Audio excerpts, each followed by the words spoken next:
Comenzamos. Ya, perdón, no estoy compartiendo, tengo mi cosita ahí. Ya. Entonces, en el fondo, como estamos hablando, vamos a partir de la parte que tenía que ver. Acuérdense que hablamos en la primera parte de la tirosinoquinasa, inhibir los factores de crecimiento, es como una forma de combatir, o es una mutación frecuente, pero también se ha transformado en un target terapéutico, que les mostré aquí. No se trata que se aprendan estos medicamentos por favor de memoria, lo que se trata es que entender de que hay, en el fondo, tratamientos que basan en inhibición de la tirosinoquinasa y depende de la tirosina, hay muchas pero están agrupadas, pero en el fondo, al desaparecer los factores de crecimiento, la célula no se reproduce y por lo tanto combatimos uno de los elementos centrales del cáncer, que es que la célula está en permanente reproducción. ¿Ya? Eso es lo que quería que quedara claro en relación a la tirosinoquinasa. ¿Ya? Pues son, vuelvo de la idea que ustedes vayan familiarizándose con cosas que se están usando en clínica. Yo sé que salió en la conversación que tuvimos el otro día, de que, bueno, nosotros aquí hacíamos cosas más avanzadas, etcétera, que allá, pero esto les va a llegar allá. O sea, esto, pongámosles que en este momento no lo están haciendo, supongamos, yo no lo tengo claro, pero supongamos que no, pero esto en 5 o 6 años más sí lo van a hacer. Es más, yo creo que ya lo están haciendo, pero ustedes todavía no lo conocen, pero en el fondo sepan que existe, porque lo feo es que uno vaya a un lugar y ni siquiera sepa de lo que se trata. Aquí por lo menos inhibidor de la tirosinoquinasa, estamos inhibiendo factores de crecimiento. ¿Ya? Esto diapositiva, yo sé que la nombramos ayer, que tiene que ver con reguladores del ciclo celular. Y en el fondo dijimos que cuando había una mutación, la gracia es que teníamos estos puntos de control, y estos puntos de control, el efecto central, es que son capaces de detener, de detectar un ADN dañado, o sea, una mutación, que puede ser obviamente una mutación que sea favorecedora del cáncer, o una mutación que genera inestabilidad genómica, o sea, esta inestabilidad que hace que se generen más mutaciones. Nosotros teníamos la posibilidad acá, sobre todo los nombres del G1, de G1S1, lo que está en esa parte, que bloqueamos, detectamos primero si hay material genético dañado, o sea, si hay material genético mutado, y, y tenemos la posibilidad que tenemos esta P53 que inicia reparación de material, pero también es capaz de cortar la reproducción. O sea, si los material genético no se puede reparar, simplemente genera, en el fondo, lo detiene y genera apoptosis. ¿Ya? Entonces eso es sumamente importante esta P53 porque la vamos a ver luego, vamos a verlo un poquitito. No es la única, tenemos otros checkpoints, están metidas otras proteínas, las P21, la proteína de retinoblastoma, un montón de proteínas, pero la que tenemos, lo que voy a mostrar un poco la P53, porque es lejos la más importante dentro del sistema, en general, la más frecuente y la más llamativa. ¿Ya? Otro de los cambios, estoy siguiendo el orden de acá para que no se mareen, estamos siguiendo este orden de aquí, o para recordarle un poco lo que estábamos haciendo ayer. Dijimos que el punto 5 no lo íbamos a tocar, pero sí vamos a tocar el resto. Voy a volver a nombrarlo porque nadie a dónde aparece el tema, pero otros son las alteraciones metabólicas. Estas células se vuelven, entre comillas, un poco locas, porque el sentido de una célula normal es formar un tejido, o sea, es madurar, diferenciarse y en el fondo formar un tejido. Estas células cancerógenas, la única finalidad que tienen, entre comillas, es reproducirse, reproducirse, reproducirse. Por lo tanto, se fija, cambia la esencia de la célula. La célula, el sentido era diferenciarse hacia qué, diferenciarse, no sé, hacia un músculo, diferenciarse hacia una glándula, como podría ser el caso del cáncer gástrico, diferenciarse a algo. O sea, la célula, el sentido tenía, ustedes saben por histología, es diferenciación. No es reproducirse, reproducirse, reproducirse, reproducirse, salvo algunas células que sí son reproductoras, por ejemplo, en el fondo los blastos del sistema hematopoyético, que sí tienen función reproducirse siempre, pero en general las células como normalmente no lo tienen, ¿ya? Entonces, ¿cuál es la gracia? Que estas células se hacen ineficientes desde el punto de vista energético. En vez de terminar, cuando nosotros consumimos glucosa, una célula normal realiza obviamente todo lo que tiene que ver con la glucólisis aeróbica, lo cual significa en el fondo que terminamos produciendo, como dice aquí, 36 moléculas de ATP por la cadena transportadora de electrones. ¿Qué es lo que hace acá? estas células se vuelven locas y paran y hacen solamente fermentación, o sea, hacen vía glucolítica, o sea, hasta ahí. Perdón, hasta la fermentación de la glucosa, o sea, se terminan produciendo metabolismo intermedio. O sea, cuando yo quemo glucosa y lo hago completamente la vía, digamos, normal, por decirlo así, terminamos produciendo CO2 y agua. Esa glucosa se transforma en, digamos, ¿cómo se llama? En lactosa, perdón, se transforma en ácido pirúvico y después termina en el fondo vía ciclo de Krebs y después termina en el fondo cadena transportadora de electrones. Aquí no, aquí se detiene, ¿ya? Se detiene y hay fermentación. Entonces, mucha de la glucosa, en vez de producir 36 moléculas de ATP, por todos los mecanismos, termina produciendo mucha menos cantidad, solamente 2 moléculas de ATP, porque en el fondo termina transformándose en lactosa. Entonces dice, claro, eso energéticamente es pésimo, porque en el fondo estamos dejando de quemarla completamente, por lo tanto vamos a tener menos energía. Pero ¿cuál es el sentido? Que esta célula se quiere reproducir, reproducir, reproducir. Entonces, si bien necesita energía, también necesita metabolitos intermedios. ¿Entiendes?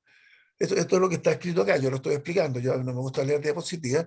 Entonces, es ineficiente, claro, ineficiente, pero en el fondo la gracia es que tiene estos moléculas que le permiten seguir creciendo. ¿Por qué se nombra esto y por qué es importante que ustedes lo conozcan? Porque esto se ocupa en clínica. Yo estoy tratando de que ustedes tengan de darle sentido un poco a todo lo que ustedes están aprendiendo para que vean que estas cosas, sobre todo, tienen utilidad clínica. Resulta de que estas células, por el hecho de estar ocupando energéticamente en forma ineficiente la glucosa, consumen mucha glucosa, porque necesitan además generar energía. Entonces, por un lado están generando energía, por otro lado están generando energía de forma ineficiente. No digo que toda la glucosa se vaya, digamos, ocupe esta glicólisis anaeróbica, que al final, porque al final es glicólisis anaeróbica, lo que está haciendo el efecto Barwood.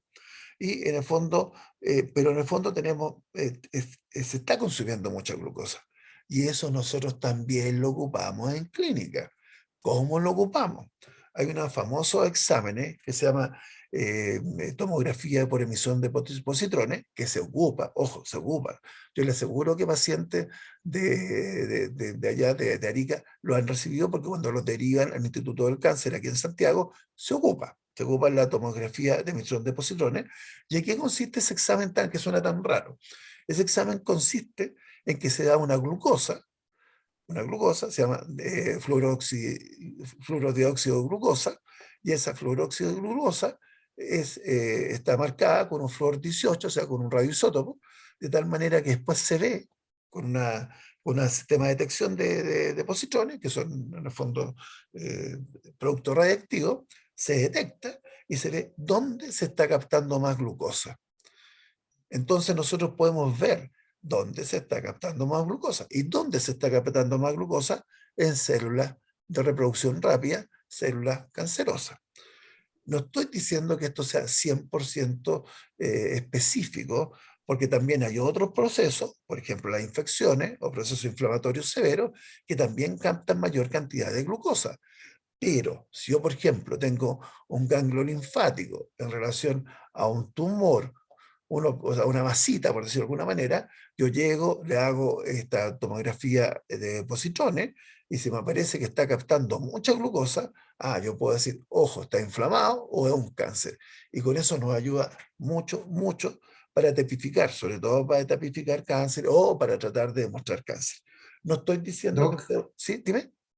oiga, asociado eso con lo que estaba hablando ahora en el efecto Warburg, con lo que comentábamos ayer, pregunta para los chicos ahí para que tengan, ojalá el micrófono abierto.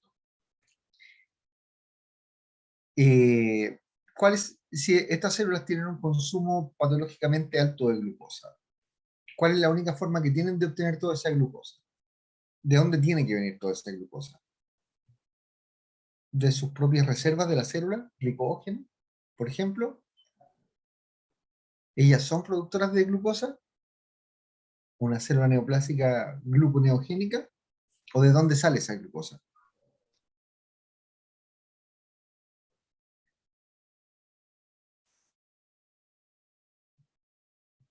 Lo que creo es que, bueno, las células neoplásicas son ineficientes como, bueno, productoras de glucosa.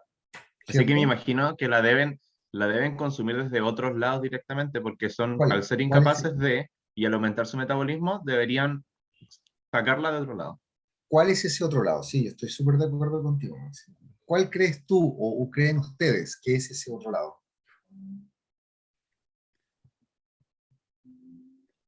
La verdad no sé, pero me imagino que lo sacan todo de la sangre. De la sangre. ¿Cómo es la irrigación de los tejidos, por lo tanto? Alta, Claro. ¿Cierto? Y porque hay una ayer alta el, angiogénesis también en esa zona. ayer el doc nos hablaba de la angiogénesis, ¿se acuerdan? Y Entonces viene de quiero nuevo ligarlo con ahora. algo que... ¿Ah? Y viene de nuevo ahora. La angiogénesis. Claro. Entonces, quiero ligarlo con algo que yo les decía ayer. Cuando tenemos una masa sospechosa, ¿cierto?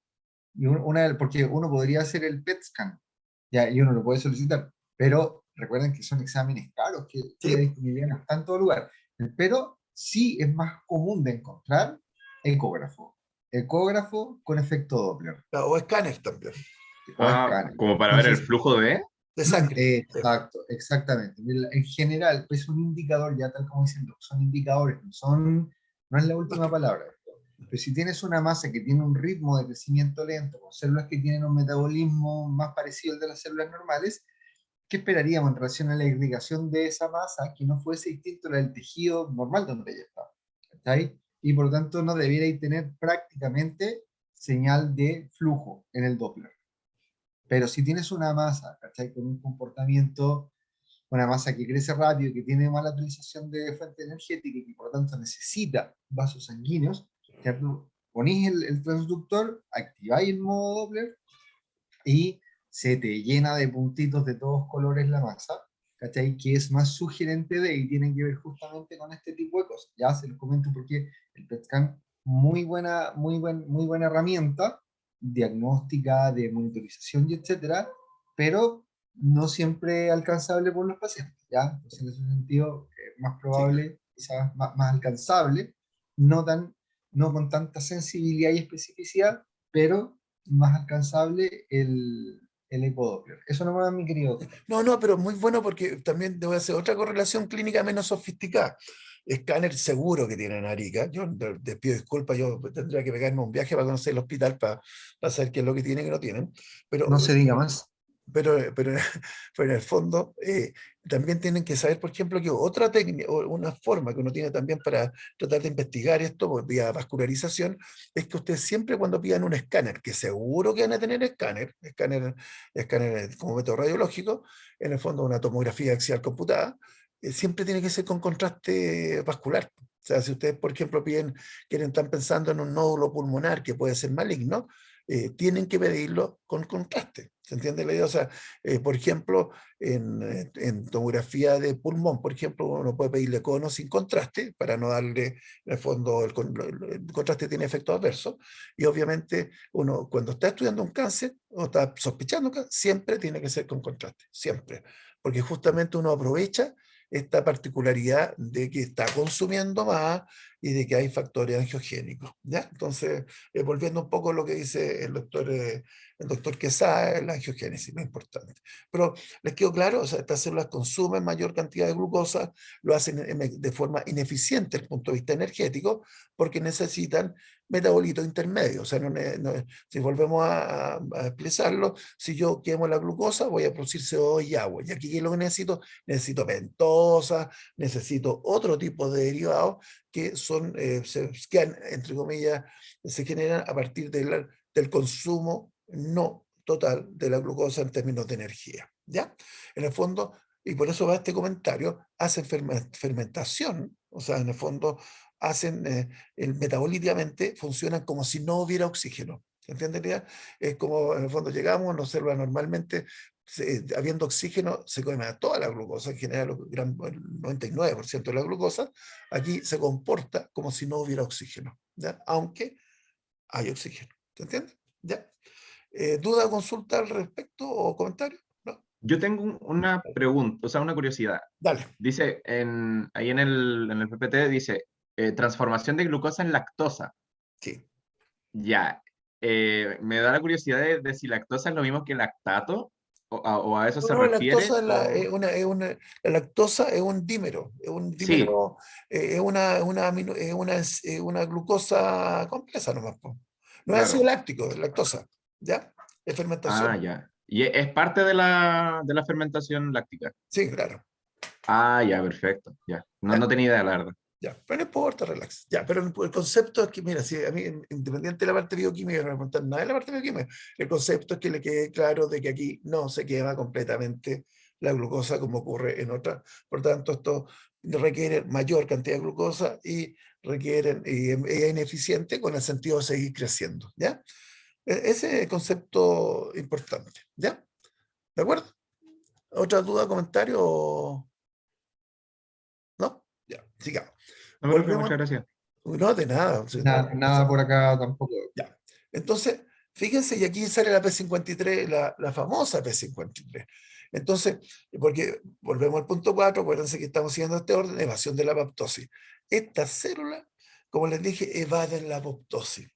Aprenden a eludir la muerte celular, la aprenden a defenderse. Una tiene que ver con la pérdida de función de la P53, que es lo que hacía la P53, ya lo dijimos, la P53 en el fondo normalmente se produce ante esta situación. Una de las mutaciones más importantes que dijimos para progresar hacia una célula cancerosa es la pérdida de la P53. O sea, ahí tendríamos una pérdida de función de la P53. ¿Por qué es mala la pérdida de F53? Porque dijimos que es proapoptótica, es la que detecta cuando hay mutación, no es directamente la que detecta, pero está en el sistema que detecta y es la que ejecuta función apoptótica. Entonces, al perder la P53, ya no tenemos factores proapoptóticos, por lo cual volvemos, comienzan a copiarse, en el fondo, células que tienen, o reproducirse células que ya tienen una mutación y por lo tanto se vuelven a favorecer más mutaciones porque la P53 no está generando apoptosis de las células que ya vienen con mutación. ¿Cachai? Esa es la P53, claro. Entonces, la pérdida de P53 reduce la función de factores proapoptóticos como el VAX. Nombre uno, porque yo me acuerdo que me parece que lo nombraste tú en algún momento. eh, en algún momento. Pero el VAX es un factor proapoptótico. El ¿Okay? VAX no tengo, o sea, ¿Lo nombraste o no? No me normalmente acuerdo. lo nombro, pero no tengo recuerdo si a estos chicos se lo nombrábamos Ya. asociado Pero a existe la un Sí, salida factor. del profe. citocromo C, ¿Qué? ¿cierto? Sí, el porovax que se instala en la Sí. membrana mitocondria para liberar Ya, citocromo C y Eso. ya. Gracias por Gracias el... por recordarnos, porque nosotros hacemos muchas clases en distintas partes y no nos Sí, pues, acordamos. sí. Yo me acordaba que lo había nombrado, pero gracias por asegurarnos. También retrasa la salida de reducción, hay una reducción de la salida de citocromo C, porque volvemos al avance de factores antiapoptóticos. El BCL2, tampoco me interesa que se sepan, salvo que lo ha nombrado el doctor en clases anteriores, que no tengo seguridad. También se perdía estos factores moleculares, pero sepan que hay distintos mecanismos que se pierde en el fondo los factores, o sea, en el fondo la apoptosis. Ya aquí, Doc, aquí ya. ¿me permite? Sí, dale, dale, dale. No sé si lo va a decir usted, pero ahí, por ejemplo, el doc que tiene al BCL2, ¿Dónde está? que Aquí está. aparece justo debajo de la mitocondria. Aquí está. La función del BCL2 es unirse a VAX, ¿cierto? Normalmente, y como no lo deja libre, por lo tanto el Lo VAX no se inactiva. puede ir a funcionar a la Lo, mitocondria. Claro, es un inhibidor, lo inactiva. ¿cachai? ¿Nos gusta o no nos gusta eso? Entonces, perdón, fue una pregunta. Deme un segundito. Sí, Chicos, ¿nos gusta o no nos gusta que el BCL2 esté unido, inhibiendo, reprimiendo la actividad de VAX? Alguien podría decir que sí es bueno, ¿cierto? Porque así el VAX no se sí, junta, ¿cierto? Porque claro, no se inserta en la membrana y por lo tanto no se nos arranca el citocromo C. y Sin no da embargo, apoptosis, pero claro, podría ser que una célula que esté reproduciéndose mal y esté generando o pueda generar este tipo de neoplasia, que se inhiba y que dé apoptosis es lo mejor que se puede hacer. sí, pues. claro, o fíjate que hay mutaciones, hay tipos de leucemias que se deben específicamente a cambios en el BCL2. Cacha que cuático. ¿Y qué hace el BCL2 ahí? La mutación se traduce en que el BCL2 se une a VAX y no lo suelta más. Entonces, ¿cacharon? Se sigue, ¿Cachai? se está, Se vuelve una relación así, es brígido, porque nos gusta en el contexto de la lesión celular, no nos gustaba que el VAX se insertara en la membrana. ¿Cachai? Y eso depende de BCL2. Pero si un BCL2 mutado hace que el VAX nunca se junte, y eso miren ustedes, se puede, y hay leucemias, como les digo, reconocidas debidas a la mutación del BCL2. Eso no No, no pero valga por ¿cacharon? O ninguna sea, parte. aquí en el fondo la idea es que haya, cuando las células están mutadas, vienen falladitas, la idea es que la célula se muera, como tú muy bien lo dijiste. No sé, Christopher fue el que habló, o Max, no me acuerdo, pero en el fondo el concepto es que la célula que está mutada se muera, porque es una célula que va a tender a generar nuevas mutaciones y va a tender en el fondo, a generar cáncer, si eso al final es el fondo. Entonces, en el fondo el P53 ayuda a que se muera. Aquí en el fondo se está inhibido el P53, por la célula no se muere. Aquí tenemos antiapoptóticos, entonces aquí están estimulados porque son antiapoptóticos. Mutación que genera aumento de los mecanismos apoptóticos, por lo tanto el resultado es que la célula vive más y no se muere. También hay pérdida de otro factor apoptótico como el actor reactivador de peptidasa, otro, regulación al alza, inhibidores de la apoptosis, están aquí marcados en distintas partes, están con el numerito, en activación del complejo sin inhibición reducido por muerte, o sea, todo que tiene el CONFAT, y nivel reducido del CD95, que en el fondo es el receptor del ligando FAS. O sea, si ustedes saben algo de apoptosis, o sea, en el fondo, múltiples mecanismos para evitar apoptosis, lo cual, obviamente, en situaciones, en otras situaciones puede ser malo tener apoptosis, pero entre comillas aquí sí nos conviene que haya apoptosis porque estamos hablando de células mutadas. ¿Ya? Sigo, si hay una duda, por favor, listo. Ya ha aparecido varias veces la importancia de la angiogenia, ¿ya? Ha aparecido un montón de cosas. Se supone que un tumor, teóricamente, con una vascularización normal, estamos hablando de vascularización normal, o sea, lo que decíamos, solamente alcanzaría un diámetro de 1 a 2 milímetros.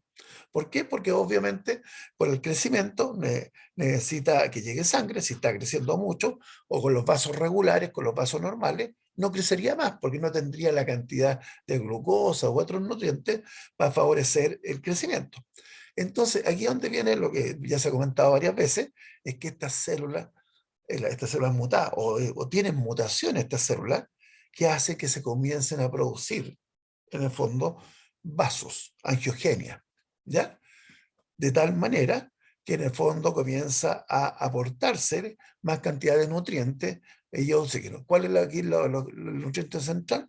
La glucosa, ¿ya? Porque acuérdense que la glucosa aquí es fundamental, ¿ya?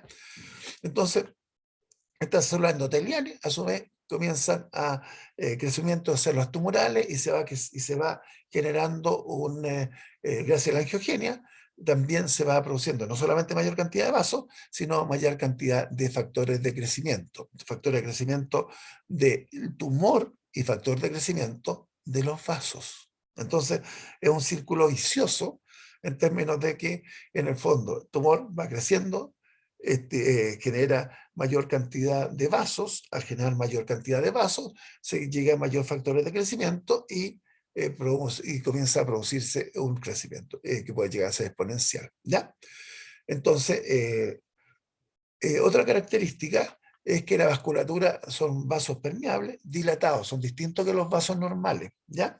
Y el patrón de conexión, que normalmente nosotros tenemos una red como ordenadita, o sea, en el fondo, en términos de distribución por ejemplo, nosotros sabemos que habitualmente hay territorios que tienen escasa anastomosis o tienen mayor cantidad de anastomosis, aquí, entre comillas, son desordenados, no hay una red ordenada, hay muchas interconexiones, vasos tortuosos, etcétera.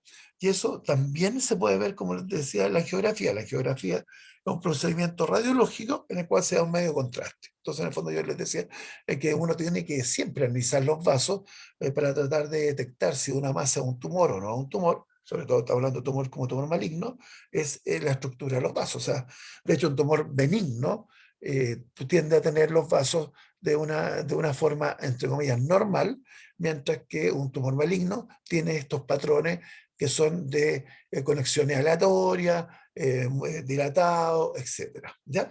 Y ojo, cuando se siembra una metástasis, usted ya lo vimos, ya lo nombró el doctor Quesada en la clase anterior, en la clase que realizó, la angiogenia también contribuye a la metástasis. O sea, en otras palabras, las metástasis también generan angiogenia. O sea, no es solamente el tumor primario, sino que la siembra de los tumores o la metástasis, en el fondo es capaz de generar angiogenia. Y es más, territorios que están más vascularizados inicialmente, como el hígado, etcétera, van a tener tendencia a tener mayor cantidad de metástasis, no solamente por un problema de perfusión, o sea, no por un problema de la perfusión, digamos, de la circulación, sino también por la cantidad de vascularización inicial que tienen, ¿ya? Porque volvemos, la sangre le aporta factores de crecimiento. Y aquí voy a hacer una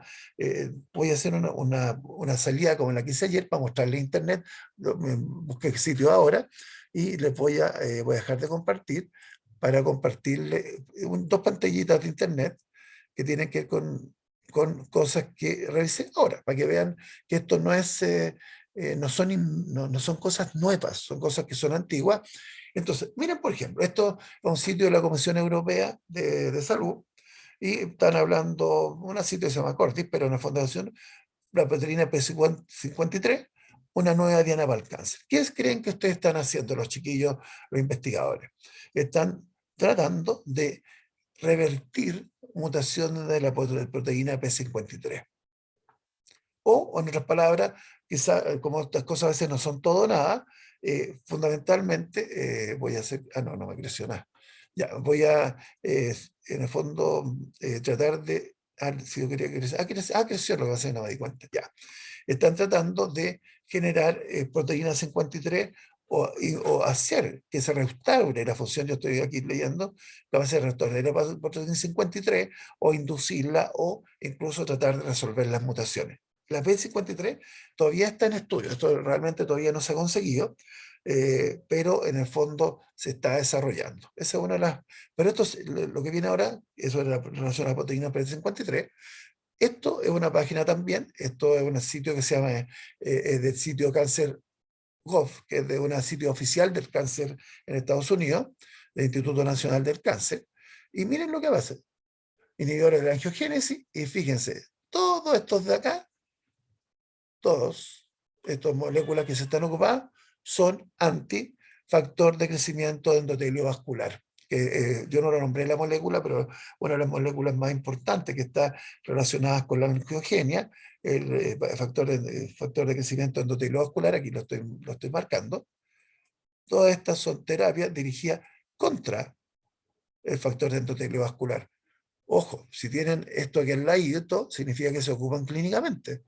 Yo la que conozco, que yo no soy oncólogo, no, la verdad no me gusta mucho el cáncer, pero como clínico, no me gusta en términos de tratarlo, etcétera. Igual tengo que detectarlo, pero tratarlo no.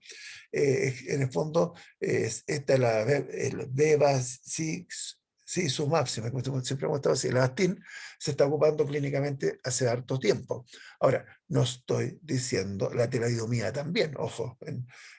Esta no es un anticuerpo monoclonal, pero son antifactor de endotelio vascular. O sea, en el fondo son antifactor de crecimiento endotelio vascular y se están ocupando en distintas patologías, no solamente cáncer, porque esto se relaciona también con otro tipo de enfermedades inflamatorias. Pero en el fondo, para que vean de que esto no es teórico, esto es práctico. O sea, yo sé que parece muy teórico la fisiopato, las partes moleculares, todo, pero se están ocupando. O sea son moléculas que se ocupan para distintas cosas, no digo solamente para cáncer, aquí están, estas sí están indicadas en cáncer, pero cáncer específico, pero se ocupan. En algún momento se habló de por ejemplo, los cubanos, porque esto fue hace como 10 años atrás, se habló de una vacuna anticáncer, se hablaba de una vacuna anticáncer. El concepto de vacuna es un poco inapropiado, pero consistía justamente en no me acuerdo cuál de estas moléculas, pero una molécula que hacía que no se expresara o disminuía la expresión de este BEF, o sea, de este factor de crecimiento endotelio vascular. Así de importante es, para que vean, esto que parece tan teórico no tiene nada de teórico actualmente, ¿ya? Y por eso tienen que saberlo, porque esto, a mí yo estoy ya, faltan 5 o 6 años más para jubilarme, por lo cual, en el fondo ya es un tema que yo conozco, pero ustedes lo van a manejar, o sea, si ustedes son médicos del siglo XXI, y el siglo XXI viene con todo esto, y esto, ojo, ya es realidad, digamos, en muchos países, ya esto ya muchos años en Estados Unidos, nosotros estamos recién partiendo, pero va a llegar, porque estas cosas son muy caras, pero se van a abaratar los costos. Hay medicamentos que ahora se ocupan, digamos, siempre. Por ejemplo, ustedes han escuchado hablar del enalapril, han escuchado hablar de quizás del omeprazol, que se ocupan para distintas cosas. Esos medicamentos cuando llegaron a Chile, a mí me tocó conocerlos cuando recién llegaron, eran carísimos, carísimos. Y ahora, no sé, en Anapril el tratamiento mensual debe costar 1.000 pesos, lo cual, o 1.500, 2.000 pesos, pero lo cual esto es lo que viene, por lo tanto ustedes tienen que conocerlo. Ya dejo de transmitir esta cuestión. ¿Alguna duda o consulta al respecto de que se ocupan clínicamente? ¿No? ¿Ninguna? Ya. Entonces, Nada por ¿Todo acá, bien? Doc. no, yo lo estoy demostrando porque, mire, suena raro, pero todas estas cosas moleculares habitualmente a las personas les suenan extrañas y resulta de que no son tan extrañas. O sea, son cosas que se están ocupando en Chile, se están ocupando no de forma masiva. La teledomía sí, la teledomía es extraordinariamente barata, por lo cual la teledomía, pero tiene lamentablemente una restricción en términos de uso porque son para algunos cánceres específicos. ¿Ya? Bueno, sigamos. Oiga, Bueno, Doc, ¿sí? nada que ver, una reflexión de lo que decía usted nomás. Nada fisiopato. Ya. Entonces, que decía usted que estoy tratando de mostrarles que esto se usa, y eso que como que uno muchas veces se ve tratando de convencer a la gente de que Sí, está po. hablándole cosas. A mí no me gusta, pero tengo que hacerlo. Eso, pero claro, pero eso deriva de algo que usted siempre dice, que es la falta de clínica a veces que hay, bueno, en este caso, ¿cierto? En estos últimos años asociado a pandemia, que cuando uno empieza a ver pacientes y a mirarlo, a estudiar las fichas clínicas y los fármacos con que se manejan a esos pacientes, y a estudiar qué hacen esos fármacos con que se manejan a los pacientes, claro, pues ahí la necesidad después del docente de demostrarle a uno que le está diciendo cosas que son importantes, se reduce mucho. No, eso no era una reflexión No, está bien. Gracias, de se profe. agradece. Se agradece porque, mira, cuando uno está quizá en tercero, no entiende por qué estas cosas. Y después, cuando va a la clínica o le tocan Sí, pues, pacientes, uno dice, oh, tendría que haber por lo menos entendido de lo que se trata, porque si no vuelven a revisarlo y les cuesta más porque están en otro. Entonces, mientras que uno lo adquiere cuando es chiquitito, después es más fácil, como el idioma. Mira, uno puede quedar maravillado de por qué Martino habla español y portugués a tan corta edad, pero es por eso, porque lo está usando, porque lo está, y porque lo aprendió chico. Es distinto desde el día aprender un cero. idioma cuando tú lo Eso. aprendías a los 20 años. O sea, yo trato de aprender portugués, imposible, mientras que el niño lo hace en forma. Ustedes en medicina son niños. ¿Se entiende la idea? O Eso. sea, los alumnos terceros, y mientras más rápido incorporen cosas, después le va a ser mucho más fácil, mucho más fácil. Pero bueno, en invasión y metastasis ya lo tocó plenamente el doctor. Podemos tener distintas clasificaciones en fases, que en 5 fases, que en 6 fases, da lo mismo. Eso, la verdad es que no, yo nunca he preguntado cuáles son las fases. Eso que no lo pregunto, pero sí que entiendan el orden. Eso sí que me interesa, el orden de lo que ocurre. O sea, en el fondo. Vamos a partir. Aquí tenemos nuestro tumor que están haciendo, el tumor primario que se llama, aquí es primero. Está expansión clonal, está creciendo, está diversiendo, hay angiogenia y se produce en el fondo lo que se llama succión metastásica, en el fondo se suelta la célula, ¿ya? Entonces uno dice aflojamiento de los contactos intercelulares. ¿Por qué? Porque se pierden, porque los tejidos normales tienen un orden, una histología dado por moléculas de unión entre una y otra célula, y aquí como las células se están volviendo locas, en el fondo se están desordenando, se pierden, entre comillas, los anclajes. O sea, se pierden las caderinas, se pierden todas esas cosas que permitan anclar. Después tenemos que pasar la membrana basal. Habitualmente estamos hablando de un tumor en general epitelial, lo más probable. Tenemos que pasar la membrana basal, tenemos que degradar la matriz extracelular para poder pasar, pues en el fondo estamos invadiendo. El tejido genera resistencia, o sea, el tejido no es que llegue y pase una célula y entre, necesita pasar. Y ahí es donde se expresan todas las metaloproteinasas, todas las lactasas, todas las enzimas que tienen que ver con pasar, ¿ya? Con degradar la matriz extracelular. Después, obviamente, tiene que entrar al vaso, tiene que atravesar el vaso. Aquí vemos cómo se interacciona como células linfoides, lo que decía un poquitito el doctor, que tienen a veces un rol de protector paradojalmente, se une, interacciona, aquí aparece como interacción, en los términos que se une, se tiene cambio, o con plaqueta. Entonces, estas células tumorales que son capaces de mantenerse vivas, porque están vivas, tienen interacciones con células sanguíneas. O sea, no es que llegue ahí la célula. Esto yo sé que ya lo nombró el doctor Quesada ayer, pero y aquí tiene que haber otra parte que es re importante, que se produce este émbolo, ya sea rodeado por linfocitos, con plaquetas, etcétera, que lo protegen paradojalmente, es que se tiene que adherir. Y aquí tiene que haber, en el fondo, una posibilidad de adhesión. Y ahí, en el fondo, tiene que ver con cosas anatómicas, con situaciones de filtro, como podría ser el hígado, como podría ser el vaso, pero también con moléculas de adhesión. O sea, tiene que haber un reconocimiento que permita la adhesión. ¿Ya? Y por eso se habla de adhesión. Y hay componentes de adhesión. Después, la extravasación, el depósito, y fíjense de nuevo, se deposita la célula y de nuevo angiogenia. Y si hay angiogenia, crecimiento. Entonces, esto, yo sé que es la misma idea que comentó el doctor Quesada el otro día, pero reforzarla, que en el fondo comienza y esta comienzan a producir esta metástasis o invasión. ¿Por qué invasión? Porque aquí está invadiendo otro tejido. Supongamos que aquí fuera otro órgano. También lo haría sobre algún órgano que estuviera adyacente. O sea, que, pues, dentro, esa es la diferencia entre invasión y metastasis. Invasión comienza a invadir el tejido sano, o tejidos adyacentes, órganos adyacentes podría ser, o en el fondo metástasis, que las metástasis se entienden a distancia. ¿Ya? Por ejemplo, usted como ejemplo, ¿sería bueno o malo tener, miren lo que le voy a decir, un tumor pulmonar? Entonces, sí, afecta al pulmón, por lo tanto a metástasis. Pero si ese tumor pulmonar está cerca del hilio pulmonar, ¿bueno o malo? Entonces uno dice, ¿por qué será malo? Sí, porque anatómicamente está en el hilio. ¿Qué significa que esté en el hilio? Acuérdense, el hilios pulmonares están cerca del corazón. Entonces la pregunta, ¿puede un tumor pulmonar cuando crece mucho invadir, por ejemplo, grandes vasos? Claro que lo puede hacer. Entonces imagínense lo que estamos hablando.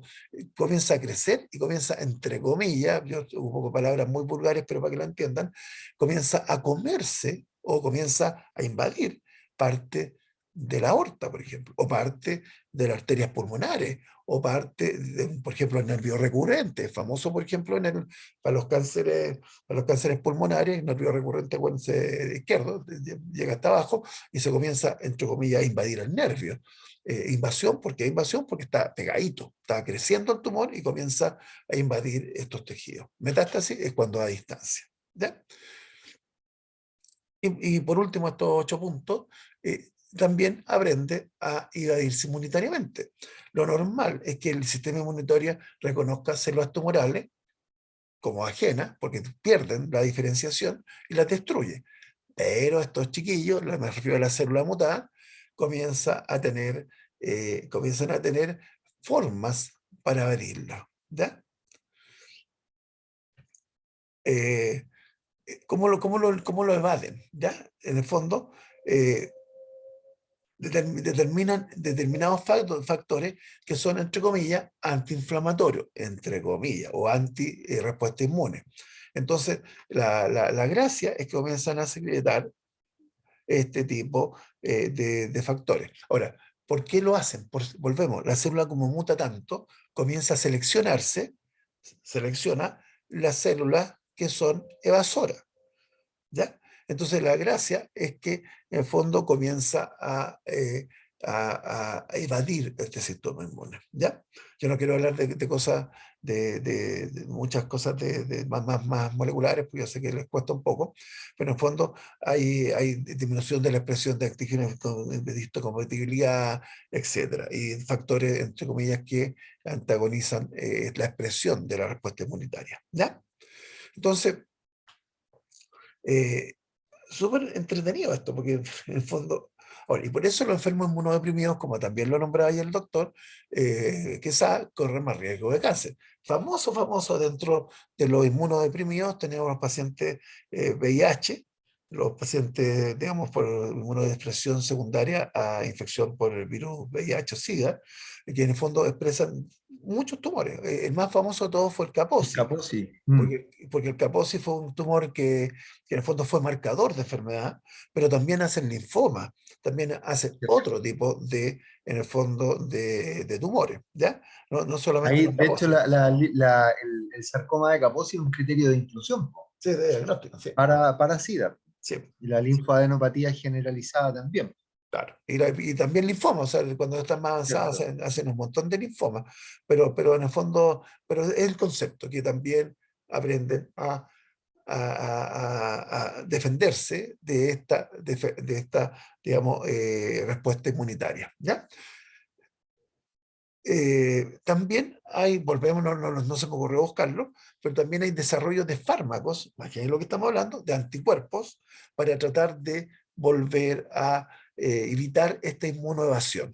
¿Ya? O sea, en el fondo el tumor trata de evadirlo, lo evade muchas veces, o sea, obviamente tiene una mutación que le da una ventaja para evadirla del sistema de defensa, pero nosotros estamos ocupando, nosotros como médicos estamos diseñando fármacos para volver a restablecer esta inmunidad contra los tumores. No hay tantos anticuerpos sobre esto, o sea, como por ejemplo antiangiogenia o antitirosinoquinasa, porque son los que mejor resultado han dado, los antitirosinoquinasa, los antifactores de crecimiento endotelio vascular, o sea, antiangiogenia, pero estos también se han probado, sí, como decía el doctor que se hace en la clase anterior, digamos, a nivel mundial los cánceres se transforman en segunda causa de muerte, pero en los países desarrollados actualmente es la primera causa de muerte. O sea, en Estados Unidos desde hace 2 años atrás ya es la primera causa de muerte los cánceres, más que las enfermedades cardiovasculares. ¿Y por qué? Porque las enfermedades cardiovasculares se han desarrollado ya estrategias para prevenirlas. Y otro concepto, y que yo sé que el doctor ya lo nombró, es la obesidad. La obesidad, y eso tiene que ver con lo que viene ahora. La obesidad es súper, de hecho, el factor de riesgo actualmente estadísticamente más importante para el cáncer es la obesidad, si ustedes lo ven en términos cuantitativos. ¿Ya? ¿Quedó claro este concepto que va de la inmunidad? ¿Sí o no? Ya, supongo que sí, si no me responden, yo supongo que Sí, sí. profe. Ya, entonces, pero como veíamos, dijimos que, claro, estos son los elementos centrales que tienen que ver con la mutación, pero para que ocurra todo esto, un ambiente súper propicio es la inflamación. ¿Por qué la inflamación? Porque la inflamación da factores de crecimiento. Acuérdense, la inflamación tiene interleuquinas, que tiene un factor de crecimiento. Y acá las células oncológicas, estas células cancerosas, estas células mutadas, les gustan los factores de crecimiento. Les fascinan los factores de crecimiento. ¿Ya? Entonces, en el fondo, la inflamación favorece los cánceres. Y aquí vamos a ver por qué. Uno, porque induce factores de proliferación, o sea, factores de crecimiento. La misma inflamación, cuando está en una etapa en el fondo inicial proinflamatoria, está la inflamación como tal, elimina factores de supresores del crecimiento. Cuando tenemos una situación de inflamación, también en general, mientras esté inflamado, ustedes saben, los polimorfos y todo se mantienen vivos. Entonces, mientras que cuando se desinflama, cuando aparece interleuquina 10, comienza a aparecer factor de transformación de crecimiento, etcétera, aumenta la apoptosis. Aquí hay una resistencia a la muerte celular porque la inflamación ayuda a la perpetuación de células. Induce la angiogénica. Todos sabemos que cuando hay una inflamación crónica, se producen vasos también.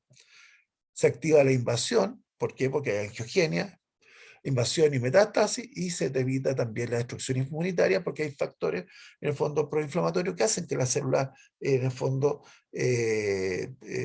o sea, hacen que las células no se destruyan en general, ya no hablando de pero el concepto, las inflamaciones son buenas para el cáncer. Entonces, ¿quiénes tienen inflamación? Inflamaciones crónicas, un montón de pacientes. ¿Cuáles? Los más famosos, los que tienen enfermedad del tejido conectivo, por ejemplo, el lupus, por ejemplo, la artritis reumatoidea, por ejemplo, gente con infecciones crónicas. Entonces, fíjense que un paciente con infección crónica, o sea, con inflamación crónica, va a tener mayor riesgo de cáncer. Y ahí, por ejemplo, uno podría meter, ojo, los pacientes obesos. ¿Paciente obeso es inflamado? El doctor Quesada le va a enseñar que la mayoría de los pacientes obesos, para no decir todos, Sí. tienen inflamación crónica. ¿Por qué? Porque nuestra grasita, que a veces es muy bonita y a veces no tan bonita, genera en el fondo factores citoquinas, genera inflamación crónica. Ahí Entonces, el obeso visceral, si me permite, Doc, sí, es no, ahí claro, sí. ahí para aquí hacemos un spoiler a los chicos, Sí, vamos a ver que hay distintos fenotipos de obesidad. Entonces, el obeso que tiene el factor de riesgo cardiometabólico y asociado al cáncer no es todos, no son todos los obesos, sino que es particularmente el visceral y tiene que ver justamente con lo que está ah, comentando el doctor pero el José. visceral es el más frecuente, diría yo. O sea, Cierto, o sea, cierto. o sea, Cierto. Y en hombres, ¿cierto? Por condiciones hormonales, claro. se da más todavía el tema de la obesidad visceral, que Claro, es por eso, una obesidad no, más, sí, más sí, gluteo-femoral. sí estamos de acuerdo, pues dijimos, no todos, y estamos absolutamente de acuerdo, pero la mayoría se va por el lado de la lado visceral, ya, la mayoría, no dije todo, ya. Entonces, fíjense que en este caso la inflamación crónica, y incluía ahí la obesidad visceral, como bien nos dice el doctor Quesada, en el fondo son efectos inflamatorios, pero eso también pasa con otras enfermedades. Entonces, la pregunta, ¿enfermedades inflamatorias de otro tipo aumentan los riesgos de cáncer? Claro que lo aumentan, ¿ya? Por eso uno podría decir, oye, una hepatitis B, oye, ya que no hablamos, tú nombraste la hepatitis ayer, una hepatitis B se relaciona con cáncer, claro, con hepatocarcinoma. ¿Por qué? Porque en el fondo tiene que ver con, en el fondo, este estado inflamatorio, en este caso un tejido, el hígado, y en el fondo, más encima, por la misma inflamación, por la persistencia de un virus, este virus genera mutaciones, se incorpora, de hecho, dentro del un retrovirus, o sea, un virus ADN, se reincorpora el material genético y más encima aumenta las mutaciones. Entonces, el concepto es que esto, volvemos, ahí genera un entorno, o sea, en el fondo son, por eso le insisto, algo ecológico. Yo sé que suena raro, pero es como las infecciones también son ecológicas en el fondo, ¿ya? Entonces, esa es la inflamación. Aquí vamos a hablar de tres tipos de carcinogenia. Esto es lo mismo, pero en el fondo aplicándolo un poco, porque dijimos que hay distintos elementos que son carcinogénicos. Los tres como más famosos son los químicos, los virus y las radiaciones. ¿Ya? Por lo tanto, vamos a ver, no sé si no me acuerdo si puse uno cada uno, pero en el fondo como modelo. ¿Ya? Entonces, ¿qué pasa en lo químico? Tenemos un producto químico que es carcinogénico. ¡Pum! Este, este, este, este, este en el fondo carcinogénico se une a ciertas proteínas, puede ser un carcinogénico activo o un carcinogénico inactivo. Este producto químico tiene que ser no capaz de matar a la célula ni a la persona, porque ahí no se genera cáncer. Por ejemplo, el cianuro nunca va a ser carcinogénico. ¿Por qué? Porque el cianuro mata a las personas a dosis baja. Pero la idea es que se genera este producto intermedio que es electrofílico. ¿A qué se refiere electrofílico? Que es capaz de dar vuelta por todos lados y que es reactivo en términos de que se puede generar uniones fuertes. ¿Ya? Entonces, teóricamente, este producto químico puede ser el famoso gas mostaza, un montón de cosas, se unen al ADN. Si tenemos buena suerte, se produce reparación del ADN y la célula vuelve a ser normal. Maravilloso. ¿Quién actúa aquí? La P53, actúa la P21, yo le nombré la P53, que es la más importante, una molécula que se llama ATM, etc. Un montón de células, un montón de la proteína retinoblastoma, un montón de moléculas participan acá, pero la gracia es que la célula puede llegar a ser normal, se reparó el ADN, P53, gracias a la P53 y otras moléculas. Si tenemos buena suerte también, gracias también a la P53, ese ADN dañado, mutado, se muere la célula, no se reproduce. ¡Pum! Se acabó la posibilidad de cáncer. Con mala suerte, o porque tenemos una mutación del P53, por variables epigenéticas, un montón de cosas, o porque hay inflamación o no hay inflamación, por todas las variables que hemos nombrado, se genera una lesión permanente de ADN. O sea, la célula se es capaz de reproducir y se reproduce. Si se reprodujo una vez, lo más probable es que se siga reproduciendo. Aquí todavía no está el cáncer. ¿Por qué? Porque está el potencial del cáncer. ¿Ya? Todavía no se ha alterado tanto, pero es una célula que se puede reproducir. ¿Ya? Después, obviamente, vienen otras mutaciones o otros cambios epigenéticos que hacen que esta célula que se está reproduciendo se reproduzca más, pero ya se está reproduciendo con un fenotípico mutador. ¿Por qué un fenotipo mutador? Porque ya tiene mutaciones, entonces la facilidad que tenga nuevas mutaciones es más grande, porque ya no estuvo funcionando, por lo menos en los estadios inicial, el P53. O sea, en el fondo aquí tendríamos una condición que el P53 no está funcionando bien. ¿Ya? Por lo tanto, se promueve, o sea, se producen nuevas mutaciones y vamos a tener un clon preneoplásico. Todavía no se produce la gran extensión hasta que comienzan a haber mutaciones adicionales y comienza a proliferar. Aquí podría ser una mutación de una tirosinoquinasa, podría ser una mutación de otras cosas, en el fondo ya vimos varias, de una mutación que es bronquiogénica, etc. Y ahí ya tenemos nuestra neoplasia con todo. Ahora, este modelo, que el modelo que se ocupa actualmente se llama multipaso, que habla de, en el fondo, que necesitan varias mutaciones.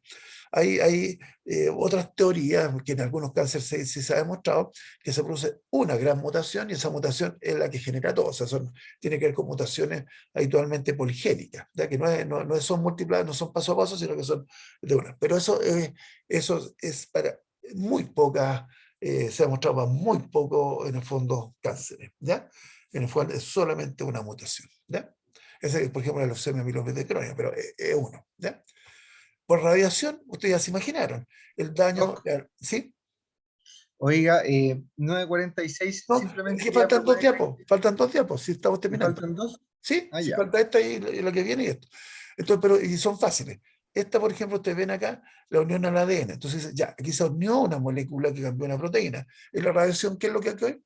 Hay mutaciones puntuales, volvemos, dentro del ADN. ¿Por qué? Por radiación. Radiación, rayos gamma, por radiación, cualquier radiación, en el fondo. Chernobyl, ¿para qué hablar? Chernobyl, todo sometido a radiaciones gamma, mutaciones por todos lados. Y esas mutaciones, como ustedes me imagino que lo saben, genera cambio al ADN. Entonces tenemos muchas mutaciones, lo mismo, comienza a ocurrir esto mismo, mutación del ADN, si tenemos buena suerte P53 lo agarra, lo repara, con mala suerte o con variaciones epigenéticas, ahí depende de sus creencias, genera la embarra. Súper frecuente, por ejemplo, la radiación ultravioleta, aquí lo pongo como ejemplo, porque viene del sol. Radiación ultravioleta, ¿qué genera? Cambio en nuestro material genético, en ADN, mutaciones que son, que inicialmente volvemos, son mutaciones de la P53, volvemos porque es la más, o sea, el sistema de defensa, y después otras mutaciones. Se produce este efecto de un fenotipo o genotipo mutador, ¿ya? Aquí aparece un ejemplo que tiene que ver con tímidos de pirimidina, etc. O sea, en el fondo, pero fíjense que defecto de la reparación de los tímidos de pirimidina, que es lo que se produce por la radiación ultravioleta, aquí se afecta la reparación, digamos, sacar la y se produce el riesgo. ¿Se dan cuenta?